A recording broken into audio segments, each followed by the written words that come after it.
श्यामगिरी, आप देख रहे हैं टीएफडी इंडिया न्यूज 24। टीएफडी इंडिया न्यूज 24 में आप सभी दर्शकों का स्वागत है। पीएम मोदी की गई सरकार, इंडिया में स्वागत नीतीश नायडू का, हो गई बड़ी तैयारी दिल्ली में। बड़ी महत्वपूर्ण बिंदु पर हम लोग चर्चा करेंगे, क्योंकि इस वक्त जो खबरें आ रही हैं वह बड़ी चौंकाने वाली है। क्योंकि मोदी सरकार जिस मोड़ पर खड़ी है, अब कभी कभी कहते हैं कि अपने ही द्वारा बुना गया जाल अपने ही जी का जंजाल बन जाता है, और इस वक्त मोदी और शाह के साथ यही कुछ हो रहा है। क्योंकि अब इंडिया गठबंधन जो है, जिसे अभी तक जिसके अंदर फूट डाल करके और अलग अलग रखा जा रहा था, किसी को डरा कर, किसी को धमका कर, किसी को कुछ करके, वह चीजें अब एकजुट हो गई है। और जब ये एकजुट हो जाता है तो सामने वाले को डर लगने लगता है। क्योंकि अंदर अगर कोई गिला शिकवा होता है और उसमें तोड़फोड़ करने की जो कोशिश की जाती है वह सफल हो जाती है, लेकिन हर किसी को एक ही तरह प्रताड़ित किया जाए तो जब वह प्रताड़ित होता है व्यक्ति सामने वाला, तो वह प्रताड़ित होने वाला सभी एकजुट हो जाते हैं। और जब वह एकजुट हो जाते हैं तो फिर वह जो डरा रहा होता है उसे डर लगने लगता है। अब इस वक्त इंडिया गठबंधन के साथ यही हाल है। ममता बनर्जी हो, चाहे अखिलेश यादव हो, चाहे उद्धव ठाकरे हो, शरद पवार हो, चाहे कांग्रेस हो, सबको प्रताड़ित किया जा रहा है। तो अब सब फिर एक हो गए। कांग्रेस तो लड़ाई लड़ रही थी, राहुल गांधी चैलेंज चुनौती दे रहे थे, लेकिन बाकी सब दूर जो हो रहे थे वह अपने पर जब पड़ी तो एकजुट हो गए। और वही एकजुटता नरेंद्र मोदी सरकार के लिए घातक हो गई, जो राहुल गांधी के चैलेंज में साफ झलका। अब इंडिया गठबंधन इस बात पर अग्रसित हो गया कि अब व्यवस्था बदलने का वक्त आ गया है। क्योंकि अब व्यवस्था अगर नहीं बदली तो लोकतंत्र बदल जाएगा, व्यवस्था नहीं बदली तो संविधान बदल जाएगा। और जब यह दोनों चीजें जो मूल आधार इस देश की है वह बदली अगर, तो फिर गुलाम हो जाएगा यह देश और देश के लोग। अब इसकी जिम्मेदारी जनता से बढ़कर उन नेताओं की होती है जो विपक्ष में होते हैं। सत्तारूढ़ दल तो मलाई खाते रहता है, उसमें मग्न रहता है, उसको अपने किए हुए हर कार्य मजे लगते हैं। वह इस खौफ में रहता है कि सत्ता नहीं जानी चाहिए, उसके लिए हर संभव प्रयास करता है। क्योंकि सत्ता गई तो उसके पोल खुलेंगे, और पोल खुलेंगे तो जेल जाएंगे। तो अब विपक्ष इसमें जब लग गया है तो सत्ता में खलबली मच गई है।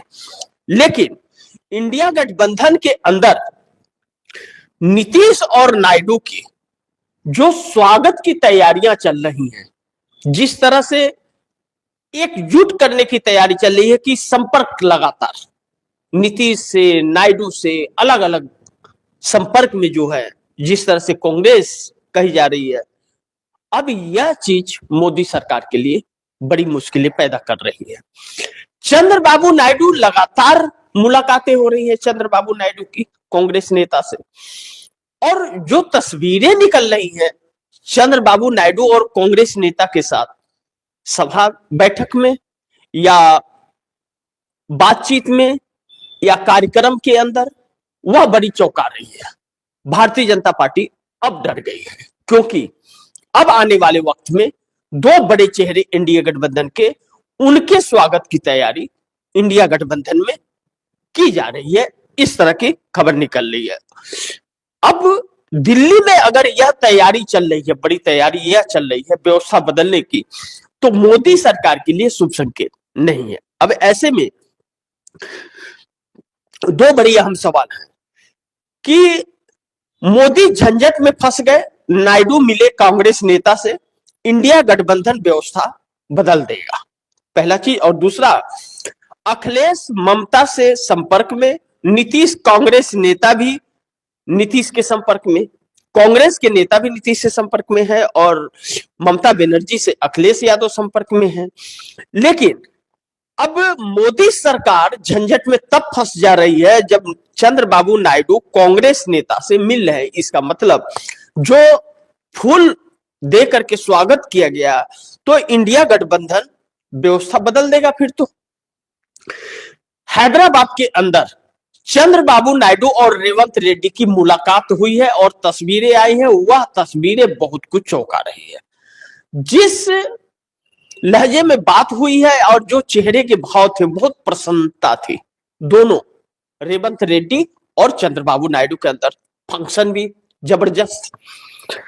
अब चंद्रबाबू नायडू के बड़ी विश्वसनीय रेवंत रेड्डी है और रेवंत रेड्डी कांग्रेस के बहुत खासम खास है राहुल गांधी की। अब कहा यह भी जा रहा है कि रेवंत रेड्डी जो सीएम बने, इस बात में कितनी सच्चाई है मैं नहीं जानता, लेकिन यह बात कही जा रही है बहुत से वरिष्ठ लोगों के द्वारा आंध्र प्रदेश से कि रेवंत रेड्डी को सीएम चंद्रबाबू नायडू के कहने पर बनाई कांग्रेस ने और रेवंत रेड्डी के पीछे चंद्रबाबू नायडू की पार्टी टीडीपी के नेताओं का फुल सपोर्ट तेलंगाना में था। इन बातों पर इसलिए भी विश्वास करना महत्वपूर्ण हो जाता है कि वहां टीडीपी का कोई भी नेता रेवंत रेड्डी का विरोध नहीं करता और चूंकि तेलंगाना में तेलुगु देशम पार्टी चंद्रबाबू नायडू की पार्टी का आधार कम है, वहां उस तरह का जलवा नहीं है, तो वह रेवंत रेड्डी पहले टीडीपी में ही थे, फिर कांग्रेस में गए और सहमति से गए चंद्रबाबू नायडू के, तो उनके सपोर्ट में खड़े हो जाते हैं। और रेवंत रेड्डी भी जिस तरह चंद्रबाबू नायडू अपना काम बढ़ा रहे हैं आंध्र प्रदेश के अंदर, रेवंत रेड्डी भी उसी पैटर्न पर अलग सिटी बना रहे हैं, अलग तस्वीर हैदराबाद का तैयार कर रहे हैं। अब कांग्रेस का सीएम अपने राज्य को आगे बढ़ा रहा है तो कांग्रेस के लिए तो खुशी की बात है, लेकिन उसी रेवंत रेड्डी के जरिए चंद्रबाबू नायडू की वार्ता इंडिया गठबंधन से चल रही है, यह बात क्लियर हो चली है। और रेवंत रेड्डी लगातार चंद्रबाबू नायडू से राहुल गांधी की बातचीत हॉटलाइन पे करा रहे हैं। अब कल जो तस्वीरें निकल करके आई, एक तरफ प्रधानमंत्री आवास पर बैठक चल रही है, परेशान है प्रधानमंत्री, भोज के बहाने बैठक बुला ली, और दूसरी तरफ मुख्य सहयोगी दल विपक्ष इंडिया गठबंधन के नेताओं से मिल रहे हैं और स्वागत भी हो रहा है। हैदराबाद में बहुत अच्छा स्वागत रेवंत रेड्डी ने चंद्रबाबू नायडू का किया। अब ऐसी परिस्थिति में भारतीय जनता पार्टी की नींद उड़नी लाजमी है, लेकिन अखिलेश यादव ममता बनर्जी के फुल संपर्क में है और ममता बनर्जी के राय मशवरे से भी अखिलेश यादव आगे चलते हैं और ममता बनर्जी के साथ रहे। ममता बनर्जी कांग्रेस से दूरी बनाती है तो अखिलेश यादव भी दूरी बना लेते हैं। इस तरह की जो तालमेल है ममता बनर्जी और अखिलेश यादव का, अब अखिलेश यादव और ममता बनर्जी में बड़ी नजदीकियां और भी बढ़ गई हैं और ममता बनर्जी नीतीश कुमार के लगातार संपर्क में आ गई हैं। और पश्चिम बंगाल से ममता बनर्जी ने भी मोदी और शाह को वही चुनौती दे दी जो राहुल गांधी ने पार्लियामेंट में दिया था, चैलेंज कर दिया। अब एसआईआर के तहत या बाबरी मस्जिद के तहत जो भारतीय जनता पार्टी या वंदे मातरम के तहत जो भारतीय जनता पार्टी वहां घुसपैठ करना चाह रही है और जिस घुसपैठिए की बात कह रहे थे अमित शाह कि घुसपैठिए तय करेंगे कि किसकी सरकार बनेगी या नहीं बनेगी, ऐसा हम होने नहीं देंगे, तो ममता बनर्जी ने कह दिया कि मैं इतने बार की मुख्यमंत्री हूं, मैं घुसपैठिया हूं, मैंने तो एसआईआर का फॉर्म नहीं भरा और भरूंगी भी नहीं, और नाम किसी का कटा तो मैं सड़क पर उसी जनता के साथ बैठूंगी। अब भारतीय जनता पार्टी चौंकी हुई है और भारतीय जनता पार्टी बहुत परेशान है। ममता बनर्जी बहुत चुनौती दे रही है, लेकिन चंद्रबाबू नायडू का रेवंत रेड्डी से मिलने के बाद मोदी सरकार के अंदर जो बौखलाहट और झल्लाहट मच रही है, यह बात तो सच है कि मोदी झंझट में फंस गए हैं। जिस तरह से राम मोहन नायडू का इस्तीफा लेने का नौटंकी हुआ, मीडिया के जरिए चर्चा का विषय बनाया गया, राम मोहन रेड्डी का इस्तीफा तो नहीं हुआ, लेकिन नरेंद्र मोदी का इस्तीफा हो जाएगा आने वाले वक्त में। और चंद्रबाबू नायडू इस काम में लग गए हैं, इस तरह की बात कही जा रही है और चर्चा हो रही है कि चंद्रबाबू नायडू फुल्ली कांग्रेस के संपर्क में आ गए हैं और व्यवस्था बदलने पर विचार विमर्श जारी है। चंद्रबाबू नायडू अगर इंडिया गठबंधन में आ रहे हैं तो फिर इंडिया गठबंधन में नीतीश कुमार क्यों नहीं आ सकते? नीतीश कुमार का ही एक्शन का जो इंतजार है, जो बातें लगातार चल रही है कि नीतीश कुमार का इंतजार हो रहा है। अब अखिलेश और ममता जो संपर्क में हैं, अखिलेश ममता मिलकर के नीतीश से संपर्क कर रहे हैं और कांग्रेस के नेता भी नीतीश कुमार से संपर्क कर रहे हैं। कांग्रेस के नेता संपर्क कर रहे हैं, कहा जा रहा है कि कृष्णा अल्लावरू इस काम में लगे हुए हैं और उधर ममता और अखिलेश एक होकर के ममता अपने स्तर से नीतीश कुमार से बात कर रही है और नीतीश कुमार उसी पैटर्न पर चलते हुए नीतीश कुमार मिशन 126 को पहले पूरा कर रहे हैं।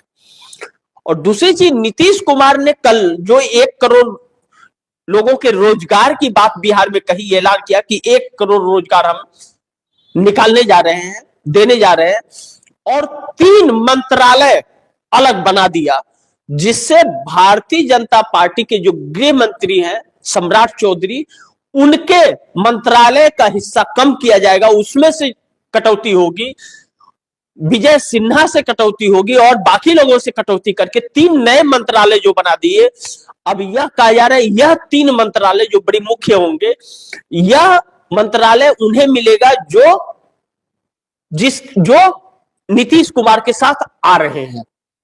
दूसरी चीज, उपेंद्र कुशवाहा नीतीश कुमार के पार्टी में विलय कर देंगे और भारतीय जनता पार्टी सिमट के रह जाएगी। भारतीय जनता पार्टी फिर हिलडुल नहीं पाएगी और भारतीय जनता पार्टी से किनारा होगा और विपक्ष के साथ ही मिलकर के सरकार बनेगी।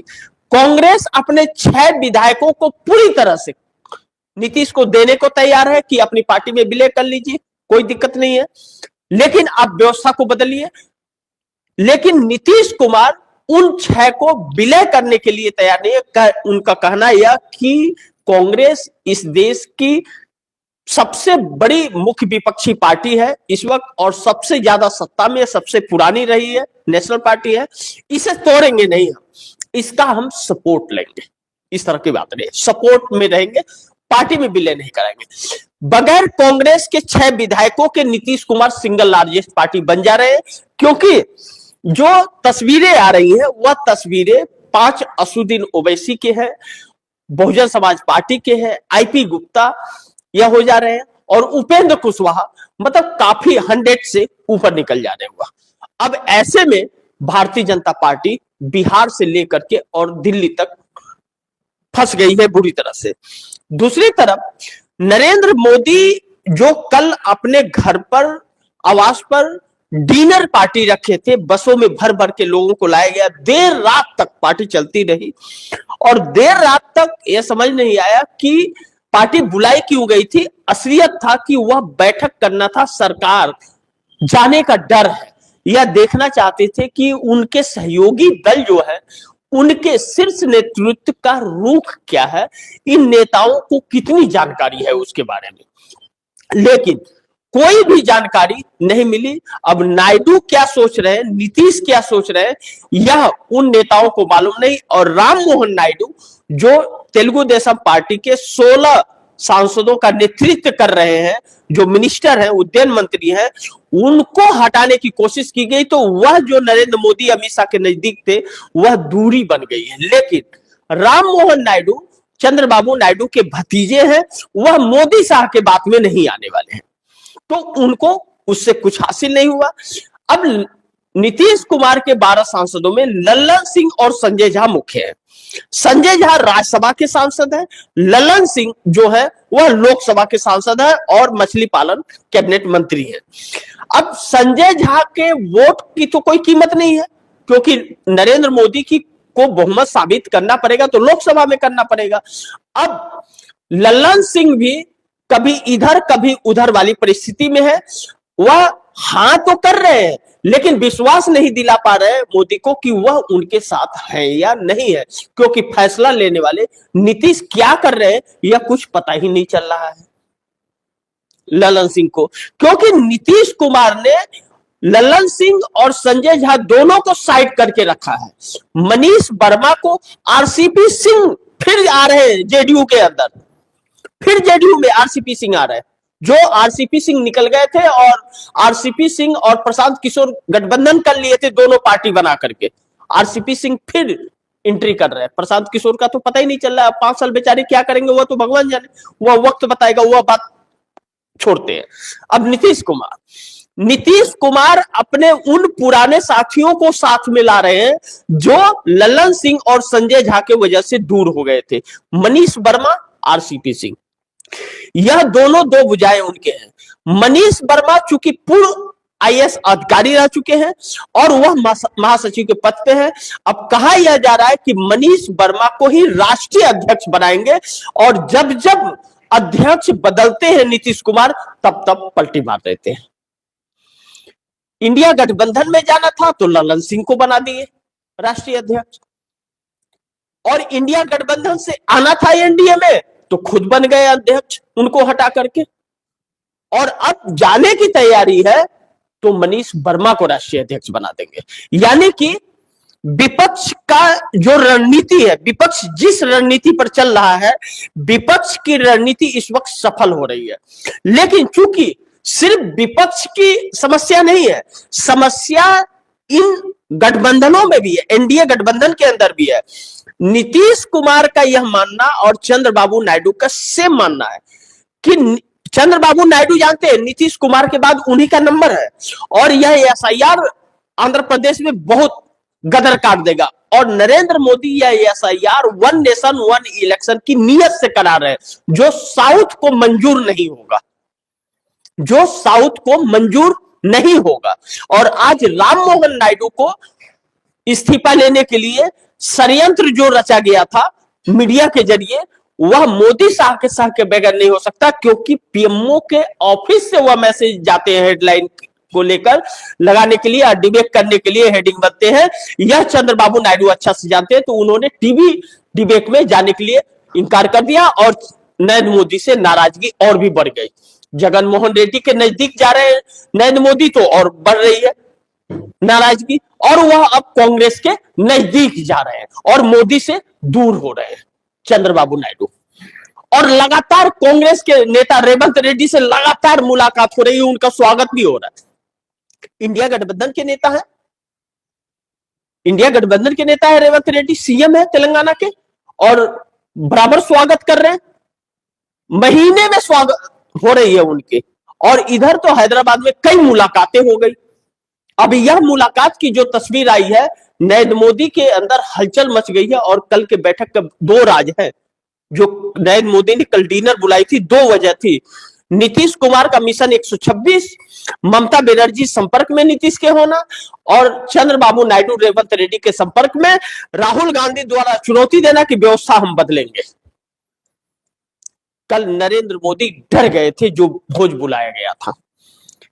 इस भोज से कुछ हासिल तो नहीं हुआ है, अभी तक कुछ ऐसी खबर नहीं आई कि जो हासिल हुआ है, लेकिन टेंशन में मोदी और शाह है, और आरएसएस के तरफ से भी इन लोगों को लेकर के कुछ सही खबरें नहीं आ रही हैं। और जैसे मुरली मनोहर जोशी हुए, चाहे नितिन गडकरी हुए, आरएसएस के कुछ लोग अब मोदी को जो 75 साल में सबको निकाले थे और 75 साल का हवाला दिया था, अब मोदी के पीछे पड़ गए हैं। और मोदी का कोई भी उत्तराधिकारी नहीं कि अमित शाह उत्तराधिकारी बनेंगे, बिल्कुल नहीं। दो गुजराती को हटाने के लिए आरएसएस और भाजपा के अंदर से अंदर कुछ बड़ी तैयारियां चल रही हैं, जैसी सुगबुगाहटें आ रही हैं।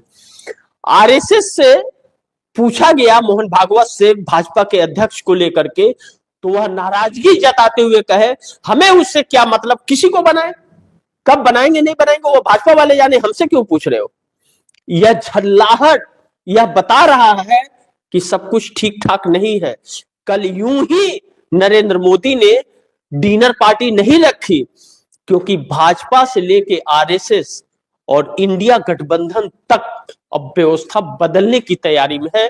नरेंद्र मोदी ने खुद को ही नहीं, नरेंद्र मोदी ने आरएसएस के काले चिट्ठे को देश के सामने उजागर कर दिया है, ताजा कर दिया है। जो उसकी कमजोरियां थी वह सबके सामने वंदे मातरम के जरिए खोल कर रख दिया है। तो अब बड़ी मुश्किल में है, देखना है आगे क्या होता है। जो भी होगा खबरें आप दर्शकों तक लाते रहूंगा, लेकिन आप दर्शकों की क्या राय है, क्या सुझाव है, कमेंट बॉक्स में जरूर दीजिएगा। इस खबर को ज्यादा से ज्यादा शेयर कीजिएगा, अपने दोस्तों को भी कहिएगा आगे शेयर करें। आपने अगर चैनल को सब्सक्राइब नहीं किया, सब्सक्राइब कर लीजिए, अपने दोस्तों को भी कहिएगा चैनल को सब्सक्राइब करें।